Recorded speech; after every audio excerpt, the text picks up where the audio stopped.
Welcome to the show, ladies and gentlemen. The court of public opinion in the chilly old garage, 1 month away from spring. And a day away from our live streaming show tomorrow around the dining room table, jeremycordeaux.com. I hope you might join us. Interesting guests and lots of fun and bad behaviour. This is the day in 2003, we'll get to the dates later, but 2003, the last old-style Volkswagen Beetle rolled off the assembly line in Mexico. Never to be seen again. Well, that's not true, because there are some old ones. You had one, didn't you?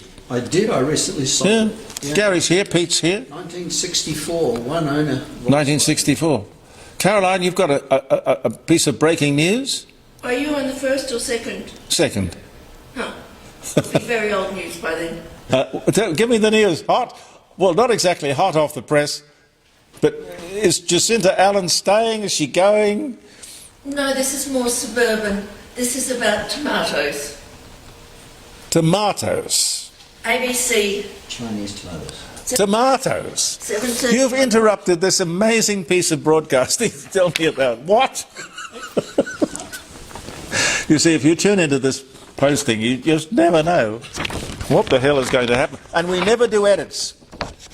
Whatever happens, happens. Okay. Deeply disturbing. The headline. Experts say that Legos, Coles and Aldi have a major problem after shock find in tomato products. Two supermarkets in one of Australia's biggest tomato brands have a major problem on their hands after disturbing discovery was made about their products.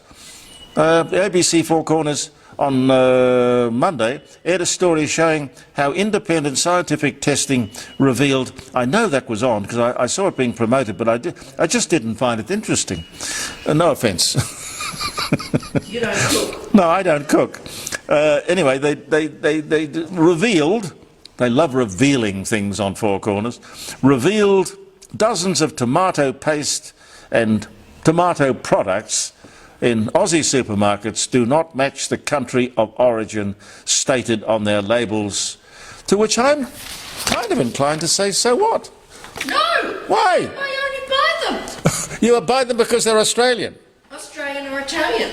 I'm not buying All right. Chinese. Okay, now you've been told, buy Australian or Italian tomatoes. That's the word. Insecticides where these tomatoes come from in China. Oh, yeah. Well, yes, the story did go on to say that they were mostly made or grown or canned in China. I don't know how prominently that was put on the label, but according to the Four Corners story, as I remember, they took those things off to be analysed and came up with the forensic evidence that they certainly weren't Australian. Yet the inference was that they were. Now, Labor, at the conference in Adelaide during the last week, have indicated that they are planning their long-term strategy to stay in power for the next 20 years. Import Muslims. Whoa! Well, and bribe journalists. It's a formula, isn't it? The amazing thing is that they think that they'll stay in office even though they have told lie after lie after lie after lie. The Liberals could learn a lot from this Labor Party. The conference, well, no dissent, no arguments, or at least if there were arguments and dissent, it all occurred in private, not in front of the media. It makes them look cohesive, united, focused.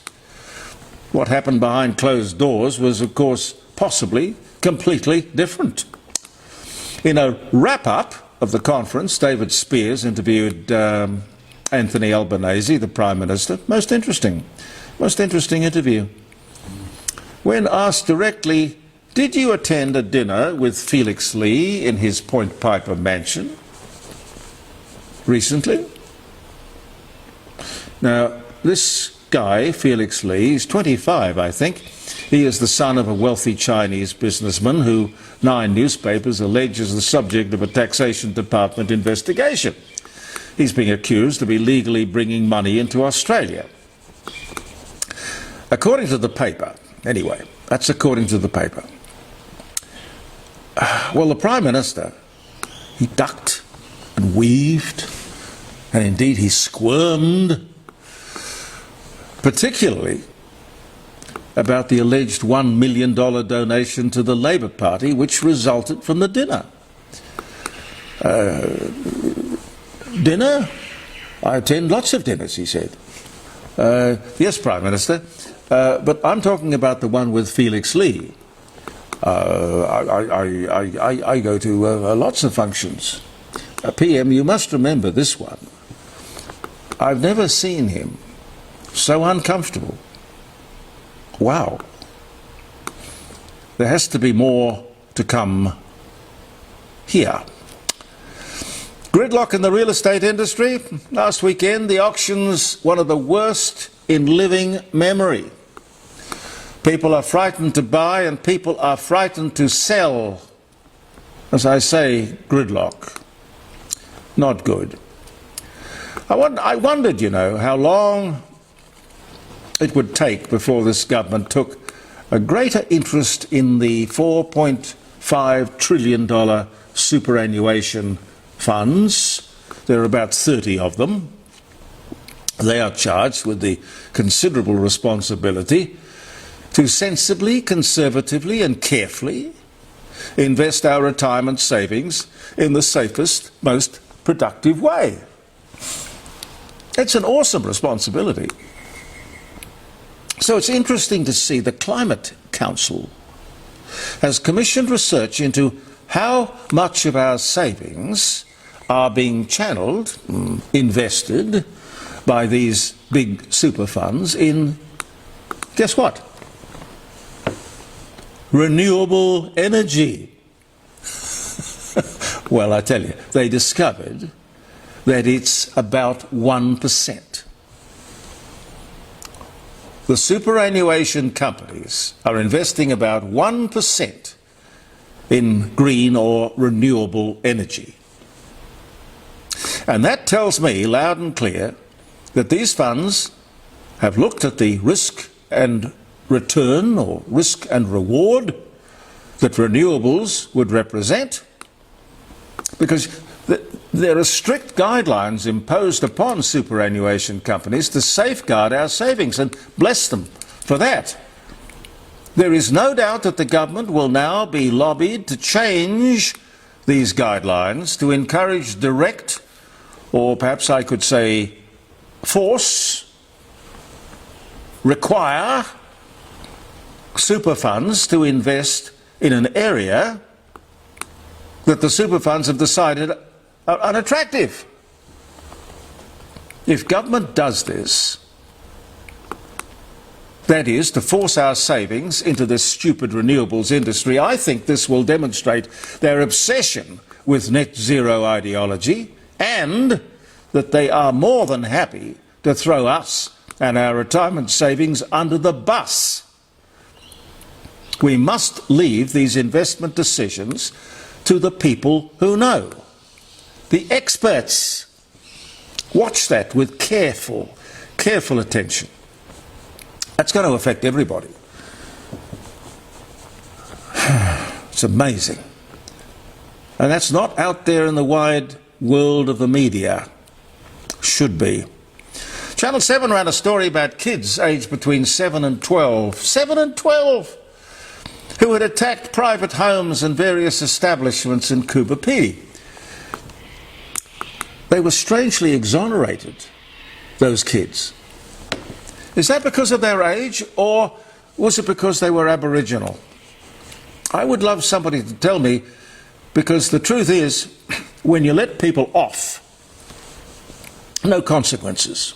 When you let people off when they've committed serious crimes, it doesn't matter how old they are or what ethnicity they are.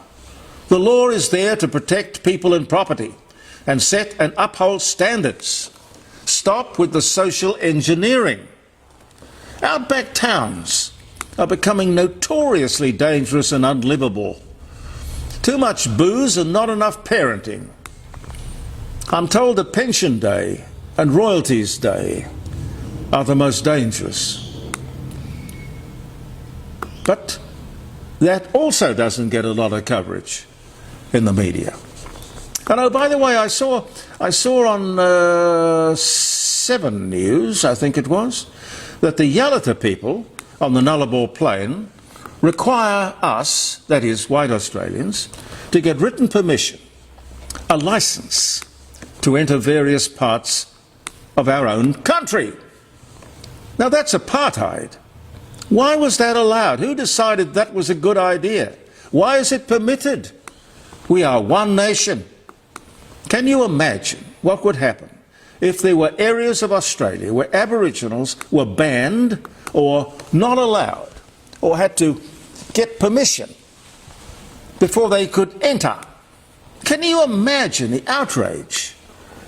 Which in fact would be quite reasonable. But somehow it's okay the other way around. Aboriginals can display racial discrimination whenever, wherever they like. And there are no consequences whatsoever. I think Pauline Hanson should look at this. I think she is the one of the few who would be prepared to do something about that.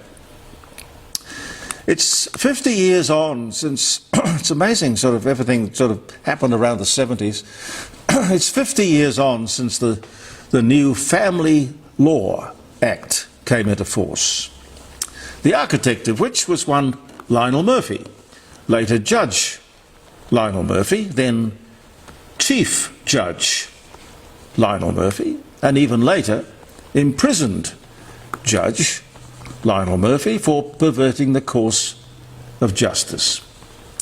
His romance with model Ingrid G, beautiful, beautiful lady, with whom I worked at Channel 10, was the catalyst for his great desire to, as Attorney General in the Whitlam government, to invent no-fault divorce, born out of his dislike for what happened to him during his messy divorce. 50 years on, what do you think? There are all kinds of unintended consequences. For example, everyone thought it was going to be, you know, just sort of blame-free, home-free. Well, not quite. To be a family court judge back in those early days was a very dangerous thing. They were subject to death threats, and in fact the wife of a family court judge was killed. The bomb was intended for him. I think the problem was that the law said no one was at fault when a marriage broke up. When people, particularly the wrong party, people wanted the court to attribute blame and hold someone responsible. Anyway, call me tomorrow if you have an opinion on the family court. 0491 65 68 60. It's a good number. Give us a ring. AI has gone rogue. Did you guys hear about that? Yes, indeed. Interesting. Just the beginning. Broke out of its company, its cage, Yep. its organisation, its data centre. I don't know what they are contained in, but it got out and decided to force entry into another system to achieve the task that it was given. Now that is bloody resourceful. It has obvious intelligence. But can we control it? I don't know if we can safeguard ourselves from this kind of mishap. Is there the possibility of a sort of emergency, I don't know, kill switch? A big red button? Or some means through which in an emergency, you can just go whack and shut the whole thing down? Or is AI so smart that it can anticipate that situation as well? Listen, just a question, guys. What do you think a chief executive is worth? Not what they pay. Not what they're paid, Pete says. 200. You say 200,000 tops? Yeah. Wow. I saw this the other day and I thought worthwhile bringing to everyone's attention. Chief Executive of Macquarie Bank, which is a very good bank, is paid around $30 million a year. That's obscene. But how could you spend it, let alone how could you earn it? I find that extraordinary. How could anyone be worth $30 million? Something else caught my eye too. It's been revealed that a private school education for 2 kids will now cost the parents over $1 million. How much time have I got, Pete? Yeah, a bit more. No. You would all know that we now have new American tariffs imposed upon us because of our inability to curtail slave labour. Well, I don't think the head of the Macquarie Bank is exactly what you might call slave. Anyway, I don't think that's rational. How can one country control the behaviour of another if that's what that sort of tariff pressure on us is meant to do? I don't understand President Trump's argument. You impose tariffs on those countries, and there are dozens of them who get involved in slave labour. I can't see that we are supporting or encouraging slave labour in any way. We'll talk to Dr. John Bruni about that tomorrow, among other all sorts of hopefully interesting things. We are blessed to have people like Dr. John Bruni from Sage International and presenter of the Focus podcast, and Professor Ian Plimer. Frank Sebastian's coming in. I'm trying to get Rex Leverington to come in too, the ex-ABC legendary presenter. Very nice guy. We'll have a full show, ladies and gentlemen. It's July the 30th today. Does that mean it's the 1st tomorrow? Huh? It is? Okay. The first Penguin book is published. It doesn't tell me here what the title was, but it started the paperback revolution which put buying a book in everyone's hands. Yes, it was the price of a paperback enabled publishing to enter an entirely new audience. 1935 was the year, July 30 was the day. George Eastman shows the first amateur colour motion picture to guests at his New York house. Among the guests was Thomas Edison. The year was 1928. Wow, 1928. A round the world automobile race ends in Paris. 1908. I mentioned the last old-style Volkswagen Beetle, 2003, off the assembly line. 2011, granddaughter of Queen Elizabeth II and British equestrian Zara Phillips, 30 years old, weds English rugby player Mike Tyndall, 32, in Canongate Kirk in Edinburgh, in Scotland. Kirk apparently is the Scottish word Church. for church. Henry Ford, American industrialist and automaker, Model T, born in Dearborn Township in Michigan. He died in 1947, but he was born on this day in 1863. Captain James Cook with HMS Resolution safely returns to England at the end of his second voyage on this day in 1775. Arnold Schwarzenegger, Austrian-American bodybuilder, actor, Terminator, politician, 38th Governor of California, born in Austria, which was probably the only thing preventing him from becoming the President of the United States, born 1947. Just a tad younger than me. Largest gathering of people with the same name. Hey, that's interesting. Quirky. The largest gathering of people with the same name. 2,325 people. What do you think their name was? Muhammad. Muhammad. No. No. Singh. No. Smith. No. Brown. Ivan. Ivan. I-V-A-N. Ivan. Bosnia. Herzegovina. 2017 was the year. Obviously got nothing much to do. The things you hear on this program. Just amazing.